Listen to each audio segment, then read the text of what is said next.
The air hung heavy with the cloying scent of privilege. My name's Logan, and I was invited to this little soiree at the Hawthorne estate. Old money, the kind that whispers through generations. A family portrait hung above the fireplace, their smiles as cold and sharp as shattered glass.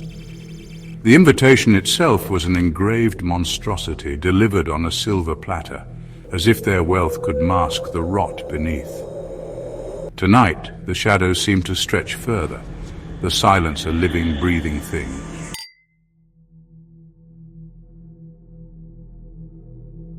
The guests were a veritable who's who of society's elite, each one more plastic, more rehearsed than the last. Their laughter was a carefully orchestrated performance, but behind their eyes I saw it, a flicker of unease. They felt it too, the wrongness of the night. A chill snaked down my spine, and it wasn't from the champagne. This was more than just a dinner party.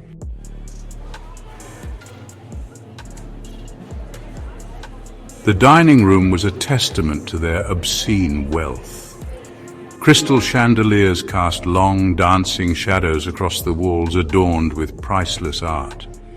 But even the finest things couldn't mask the stench of decay that permeated the air. It was the scent of something rotten, something sinister lurking beneath the surface. The table was set with a grotesque banquet fit for a king. Silver platters overflowed with exotic delicacies, each one more extravagant than the last. But the opulence felt obscene, a vulgar display of excess. I couldn't shake the feeling that something was terribly wrong.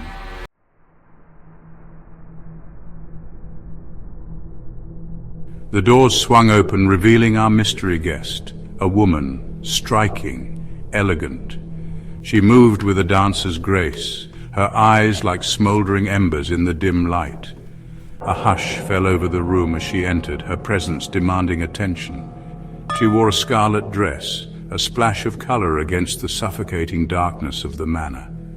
"Gentlemen," Mr. Hawthorne announced, his voice laced with a sickeningly sweet tone, "may I introduce you to Miss Lilith Thorne? She's agreed to grace us with her presence this evening.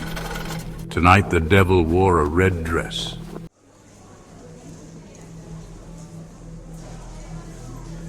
The first course arrived under the watchful eyes of the servants.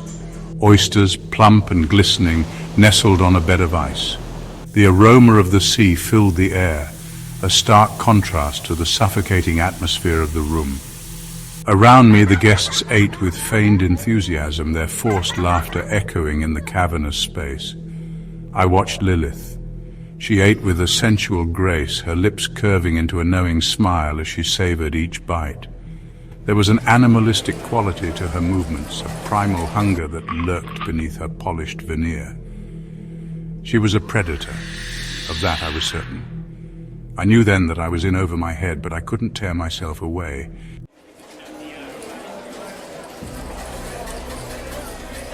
As the evening wore on, the atmosphere grew heavier, the air thick with unspoken tension.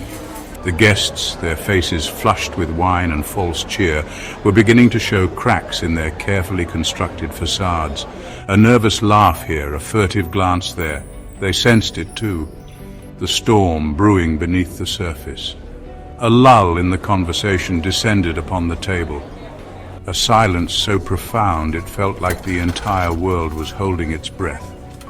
I could hear the ticking of the grandfather clock in the hallway, each tick a hammer blow to my senses.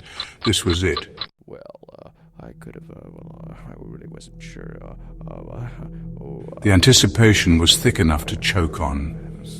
My gut churned with a sickening premonition. The servants, their faces ashen, wheeled in a large silver cloche. It gleamed under the dim light, a monstrous tumor in the heart of the opulent room.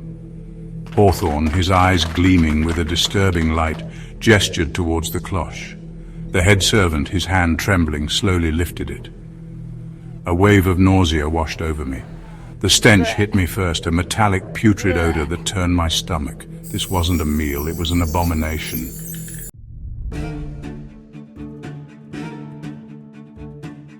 My blood ran cold.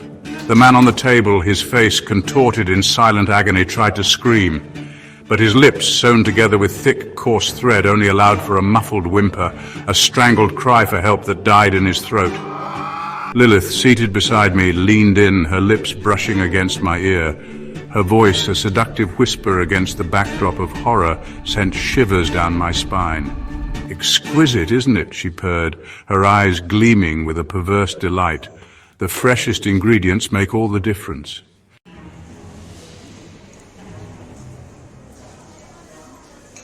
The servants, their faces pale and drawn, began to serve. Each guest was presented with a plate, a silver dome concealing the fruits of this macabre harvest. The clinking of silverware against porcelain was the only sound that dared to break the silence. A macabre waltz of death played out before me. I watched as some guests, their faces green with disgust, refused to eat. Others, their eyes glazed over with a mixture of fear and morbid curiosity, tentatively lifted their forks. Their faces contorted in a grotesque parody of pleasure as they tasted the flesh, the lifeblood of the man on the table. There was no escaping the horrors of this night.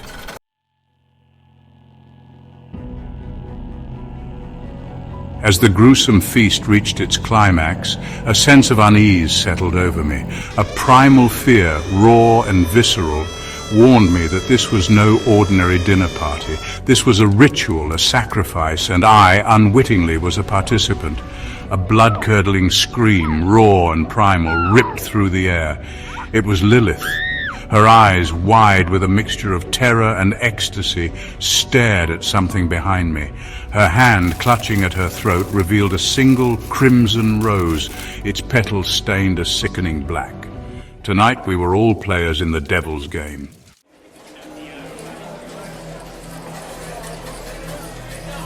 Panic erupted, a living thing in the suffocating air. The stench of iron, thick and cloying, replaced the aroma of expensive wine and roasted flesh. Screams, high-pitched and desperate, bounced off the ornate walls, a chorus of terror orchestrated by madness. I stood, my senses on high alert, as the room descended into chaos. Guests, their faces twisted in terror, clawed at the locked doors, their expensive clothes stained with the blood of the fallen. The servants, their eyes vacant, their movements mechanical, moved among the panicked guests, their white gloves now stained a macabre crimson. The room, once a testament to wealth and refinement, had become a slaughterhouse, its opulence a cruel mockery of the horrors unfolding within. And we were caught in its web.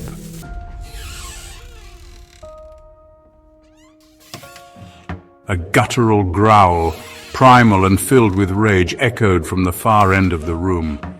Lilith, her elegant facade shattered, thrashed on the floor, the black rose clutched tightly in her hand. Her screams, laced with agony and a terror I had never heard before, sent shivers down my spine.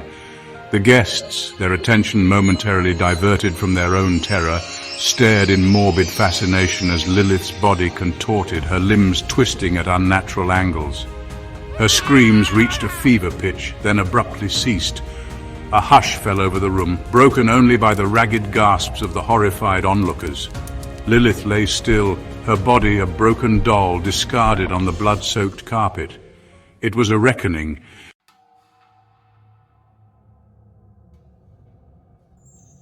The room seemed to pulsate, the air thick with a palpable sense of dread.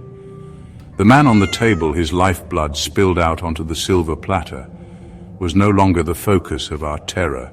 He was merely a pawn, a sacrifice in a game whose rules we were only beginning to understand. The servants, their movements now fluid and graceful, began to circle the room. Their eyes, devoid of any human emotion, met mine for a fleeting moment, and a cold shiver ran down my spine. They weren't servants anymore, not in any sense of the word. They were something else entirely, something ancient and evil, summoned from the darkest corners of the earth. A low hum, barely audible at first, began to fill the air. It vibrated through the floor, up my legs, settling in my chest like a living thing. The hum grew louder, morphing into a guttural chant, the words ancient, unknown, yet filled with a terrifying power. I felt a primal fear grip me, a terror that transcended language and logic. This was a dance with the devil, and we were all dancing to his tune.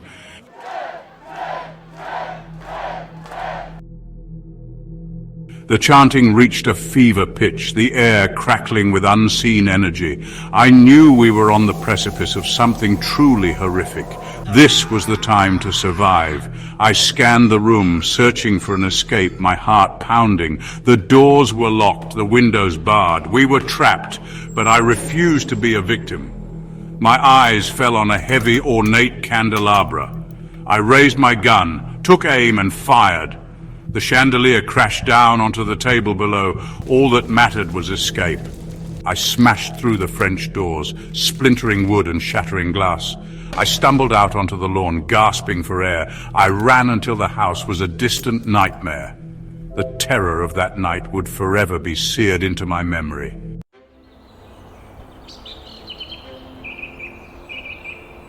The first rays of dawn sliced through the trees, pale and anemic against the receding darkness. I didn't stop running until the Hawthorne estate was nothing more than a distant silhouette against the horizon, a monument to madness and depravity. My lungs burned, my legs ached, but I pushed on, fueled by adrenaline and a terror that ran deeper than any physical pain.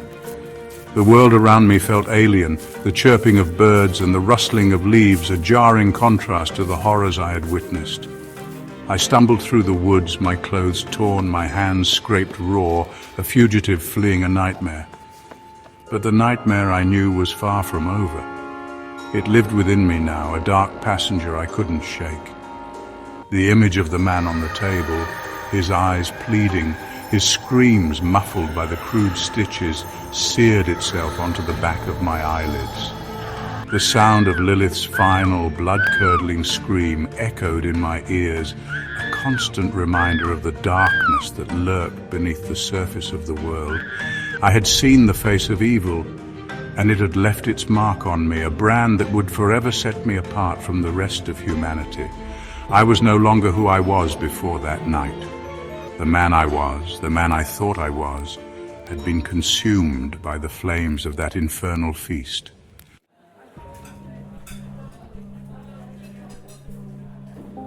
I found myself in a roadside diner, miles from civilization. The smell of coffee and bacon did little to settle my churning stomach. The other patrons glanced at me with curiosity and apprehension. They could see it on me. The terror clung to me like a shroud. I tried to eat, but the taste of ash lingered. Every sound sent a jolt of fear through me. I was a hunted animal, senses on high alert. Sleep offered no escape. The horrors played out behind my eyelids. I saw the surgical instruments, the bloodstains, the terrified faces, and always Lilith's eyes followed me. I knew I would never be free of that night. It had burrowed into my soul, leaving a darkness I couldn't outrun. I was a marked man, forever changed.